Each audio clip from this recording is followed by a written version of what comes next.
नौकरी जब ना लागी ए भैया भरी जवानी में, कोचिंगिया छोड़ के कूदब अब की परधानी में।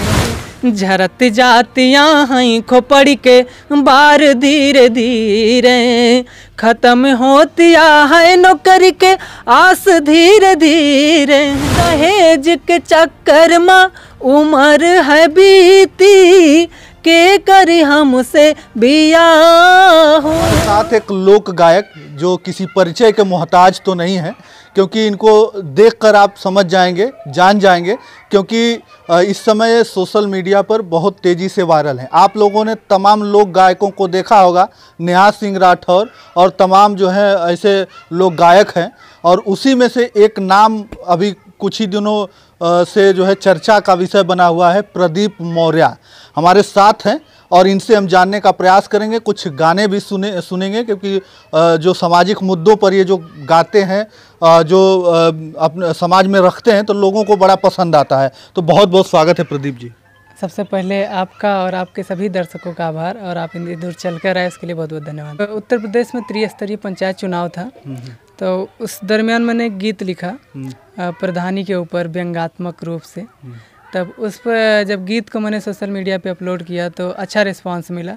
फिर स्थानीय पत्रकारों ने उसको रिपोस्ट किया, क्रॉस पोस्ट किया, तो उनके फॉलोअर्स ज़्यादा थे। चूँकि मैं शुरुआत कर रहा था, मेरे फॉलोअर्स नहीं थे, तो मेरे पे नहीं देखे ज़्यादा लोग, लेकिन जब उनके चैनलों पर पड़ा तो ज़्यादा वायरल हुआ। तो मुझे वहाँ से हौसला मिला कि लगातार काम करना चाहिए। और उस समय प्रधानी का माहौल था, तो उस समय मैंने प्रधानों की स्थिति क्या होती है उस पर मैंने व्यंग किया था। ऐसे था कि खाई के डबल बीरा पान, फलाने बनी है फिर प्रधान, लइके चार जने का फिर तगड़ा भौकाल करी हैं, गजबे कमाल करी हैं हो। आपस में फिर से लड़वई हैं, फिर थाने तक पहुँचई हैं, आपस में फिर से लड़वई हैं, फिर थाने तक पहुँचई हैं। 5,000 देवाई के थाने से बहाल करी हैं, गजबे कमाल करी हैं हो। ऐसे मैंने 5-6 अंतरे में गीत लिखा था, तो लोगों को बहुत पसंद आया था। फिर लोगों ने कहा और लिखिए, तो फिर मैंने कहा कि और प्रधानी पर ही लिखिए, तो फिर उस पर प्रधानी पर ही मैंने लिखा। कई गाने लिखे हैं जिसमें से सारे तो रिकॉल नहीं हो पा रहे हैं। एक गाना जैसे मैंने, एक टैग लाइन वायरल थी, नौकरी जब न लगे जवानी में तो कूद पड़ो प्रधानी में, तो उसको मैंने गीत में कन्वर्ट किया था, कंपोज करके ऐसे लिखा था कि, तो उस पर भी अच्छा रिस्पांस मिला था। ये था कि नौकरी जब ना लागी ए भैया, नौकरी जब ना लागी ए भैया भरी जवानी में, कोचिंगिया छोड़ के कूदब अब की परधानी में, कोचिंगिया छोड़ के कूदब अब की परधानी में। कई अंतरों में से एक अंतरा है, सर्व समाज के सेवा में राहब, क्षेत्र में समय बिताइब हो, केहू यदि बीमार हो जाई अस्पताल पहुँचाइब हो, सुई दवाई मुफ्त कराइब, योजना आयुष्मानी में, कोचिंगिया छोड़ के कूदब अब की परधानी में, कोचिंगिया छोड़ के कूदब अब की परधानी में। वाह, क्या बात है। देख लीजिए, ये है प्रदीप मौर्य, और प्रदीप मौर्य जो है कि जो लोक गायन होता है और तमाम समाज में जो सामाजिक मुद्दे होते हैं उनको लेकर ये गाते हैं। लेकिन आप यंग हैं, अभी उम्र कितनी है, और आपको लोग घर के परिवार के लोगों का यही प्रेशर होगा कि पढ़ाई लिखाई करिए, पढ़िए लिखिए, कुछ करिए, कुछ फिर आगे चल के नौकरी करिए, सरकारी नौकरी करिए। यही आमतौर लोगों का, जो घर पे लोगों का यही विचार होता है, यही सपने होते हैं। उन सबके सपनों पर पानी फेर दिया आपने, लग रहा है। नहीं, देखिए, घर वाले तो प्रेशर बनाते ही हैं कि मतलब कि यहाँ पर क्या दिन भर मोबाइल में लगे रहते हो, गाना लिखते रहते हो, गाना सुनते रहते हो, पढ़ाई को मतलब कि पार्ट टाइम कर दिए हो, इसको फुल टाइम कर रहे हो। तो ऐसे घर वाले मना करते हैं कि पढ़ाई पहले कर लो, उसके बाद नौकरी मिल जाए तब करना ये सब। वो यूँ इसलिए करते हैं क्योंकि लगता है कि उनको अगर शिक्षा दीक्षा हो जाएगी तो नौकरी लग जाएगी तो फ्यूचर बढ़िया सिक्योर हो जाएगा। और यहाँ पर फ्यूचर सिक्योर नहीं होता है। आमतौर पर मेरी ही ये समस्या नहीं है, जितने भी मिडिल क्लास और लोअर इनकम ग्रोथ वाले लोग हैं जनरली यही सोचते हैं। क्योंकि मेरे बाबा जी सरकारी नौकरी करते थे, शिक्षक थे, तो इस वजह से उनको और ज़्यादा लगी रहती है कि पहले टीचर बन जाओ। चूँकि मैंने बीएड भी कर लिया है और UP TET C TET qualify हैं, तो उस हिसाब से घर वाले प्रेशर बनाते रहते हैं। लेकिन वैकेंसी नहीं आती है तो मुझे भी मौका मिल जाता है। अगर वैकेंसी आई होती तो हो सकता है प्रेशर बना के तैयारी करवाने के लिए लगा दिए होते, लेकिन मुझे भी मौका मिलता रहता है ऐसे काम करने का। तो जब ऐसे काम होते रहते हैं तो फिर किसानों की समस्या है, चूँकि मैं बेरोज़गार हूँ तो बेरोज़गारी में तमाम तरीके के प्रश्न उठते हैं, समस्याएं बनती हैं, तो गीत भी बन जाता है। सबसे बड़ी समस्या है बेरोजगारी का, उस पर कुछ बनाए हैं कि नहीं? हाँ बिल्कुल बनाए हैं, कई सारे गीत हैं। उसमें से कुछ ऐसे है कि जो सबसे ज़्यादा वायरल हुआ था उसी से शुरुआत करते हैं। बाकी है तो कई सारे व्यंग्यात्मक भी हैं बेरोज़गारी पे, देखिएगा। झरत जातियाँ हैं खोपड़ी के बार धीरे धीरे। सबसे पहले बेरोज़गारी में सबसे ज़्यादा वायरल होने वाला गीत ये था मेरा। कई बार सुना चुका हूँ, आज फिर सुना रहा हूँ। हो सकता है कुछ लोग जो रिपीट करते होंगे, देखते होंगे तो कहते होंगे कि यही बार बार सुना रहे हैं। देखिए सुनाता हूँ। झरत जातियाँ हैं खोपड़ी के बार धीरे धीरे, खत्म होतिया है नौकरी के आस धीरे धीरे।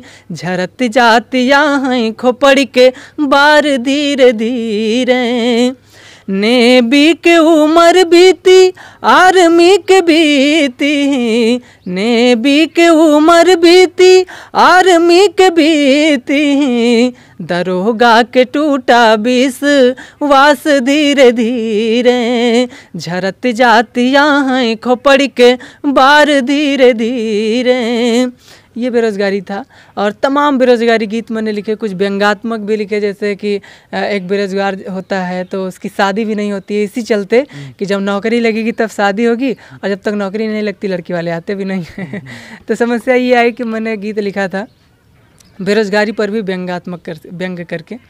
नाही आम देखवार हो पूरा बीता 30 साल हो, नहीं आव देखवार पूरा बीता 30 साल, हमर बूझा दर्दिया ए बाबा जी।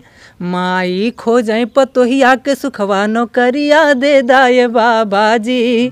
माई खो जाए पतोहिया के सुखवा नौकरिया दे दाए बाबा जी। और समस्या क्या आती है बेरोज़गारी में, देखिएगा। अगुआ, जिसको आप लोग बिचौलिया कहते होंगे शायद, जो शादी तय करवाते हैं इधर से भी उधर से भी। अगुआ मैं पहले नौकरी का पूछें, दूसर बातिन न करें, खेती बाड़ी बिगहा के कितनों गिनाई, ई सब गौरय न करें।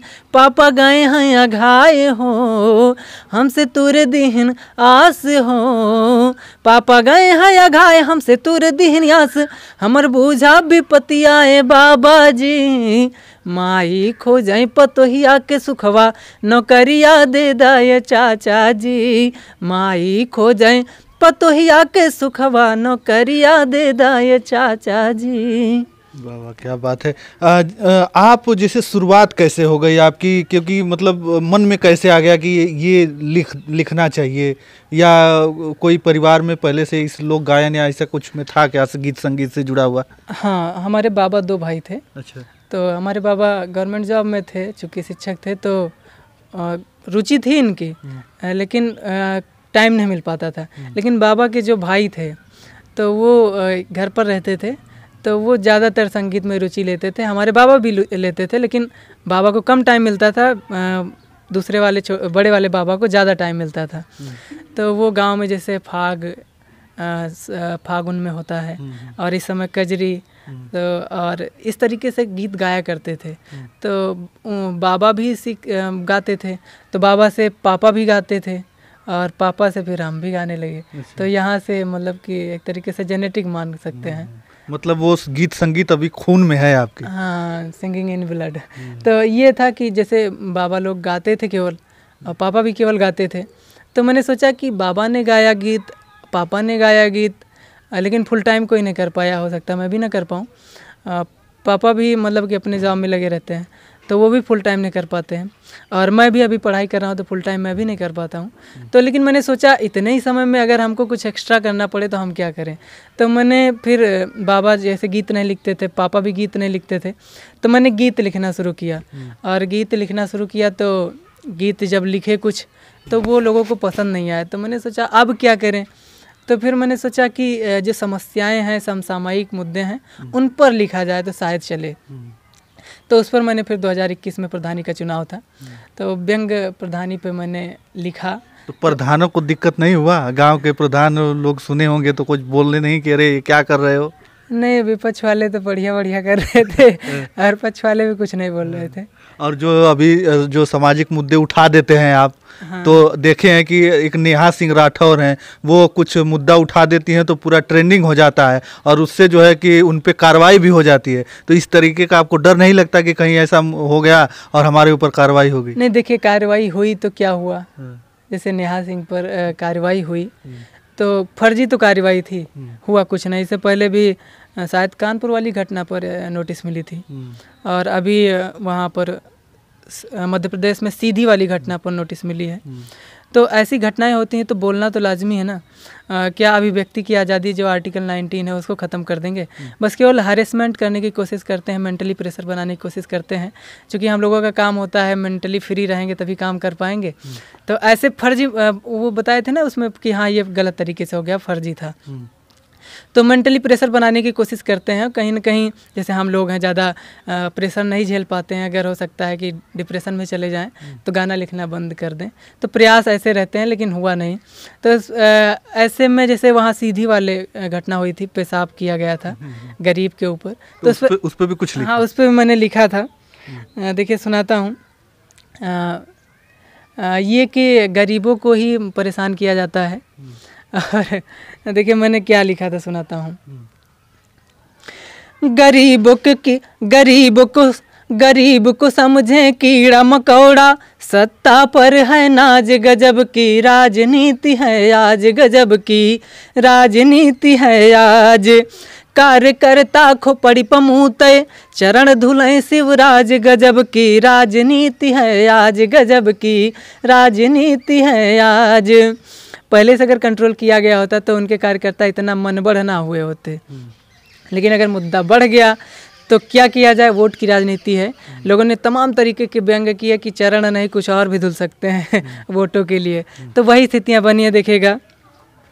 राजनीति का काम है चोखा, जह का मन ओह का ठोका, फिर इज्जत का कर अनदेखा, चरण कदों में लैके लोटा। पहले मूत्र को अर्पित करते, बाद में सिर पर ताज, गजब की राजनीति है आज, गजब की राजनीति है आज। जब इस तरीके की घटनाएं होती हैं, हालांकि गीता और है, लेकिन जब इस तरीके की घटनाएं होती हैं तो हम लोग विपक्ष वाले लोग भी बोलते हैं, हम जैसे कलाकार भी बोलते हैं। हालांकि मैं अपने आप को उतना बड़ा कलाकार नहीं मानता, छोटा ही कलाकार हूँ, लेकिन जहाँ तक मेरी आवाज़ पहुँचती है वहाँ तक पहुँचाने की कोशिश करता हूँ। और सामाजिक मुद्दों पर भी जैसे कुछ दहेज गीत है, नशा मुक्ति अभियान, इस तरीके से शिक्षा जागरूकता अभियान, इन सब चीज़ों पर भी मैंने गीत लिखा है। तो गीत बहुत लिखा है। अच्छा, दहेज प्रथा जो है अभी भी हमारे समाज में एकदम कोढ़ की तरफ फैला हुआ है, ये जो दहेज प्रथा है, तो इस पे कुछ कोई गीत बनाए हैं? हाँ, इस पर मैंने ऐसे तो जो कई सारे गीत हैं, लेकिन अभी वर्तमान में मुझे नहीं याद आ रहा है, देखना पड़ेगा। एक गीत मैंने लिखा था व्यंग्यात्मक रूप से, अगर आप इजाज़त है तो देख लेता हूँ। कभी कभी होता नहीं, जैसे हम हैं आप हैं, तो ये होता है कि हमको स्कॉर्पियो मिलेगी तभी हम शादी करेंगे, इससे नीचे तो बात ही नहीं करेंगे। और इसमें होता क्या है कि शादी ही नहीं हो पाती है, तो घर वाले ऐसा करते हैं। तो फिर बच्चा क्या सोचता है कि पापा की वजह से, दहेज मांगने की वजह से मेरी शादी नहीं हो पा रही है, तो दूसरे की शादी देखता है तो उसके मन में ख्याल आता है। और क्या ख्याल आता है, देखेगा। कामना जिला से काका लाए हो पतोहिया, कवना जिला से काका लाए हो पतोहिया हमका दियव तुम बताई अपने पापा का दी सुझाई हमहू निपट जाई कवना जिला से काका लाए हो पतोहिया। और होता क्या, क्यों ऐसा कह रहा बच्चा?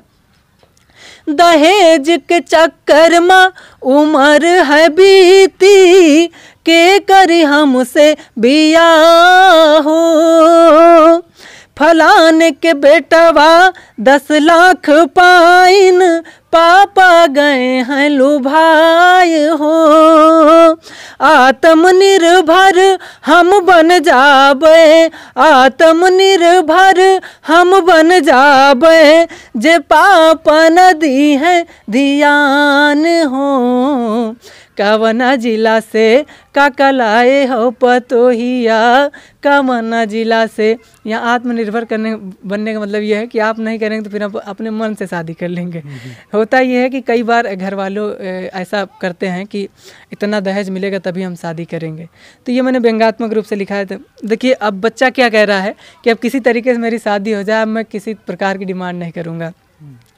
ना मांगब हम मोटी रकमिया, ना मांगब चरपहिया हूँ। सोने के चैन नाही रोलेक्स घड़ी, दुल्हन मानब दहेजिया हूँ। अगुआ से हमका दियव बताई, अगुआ से हमका दियव बताई, अमेठी मलई का सयान हो।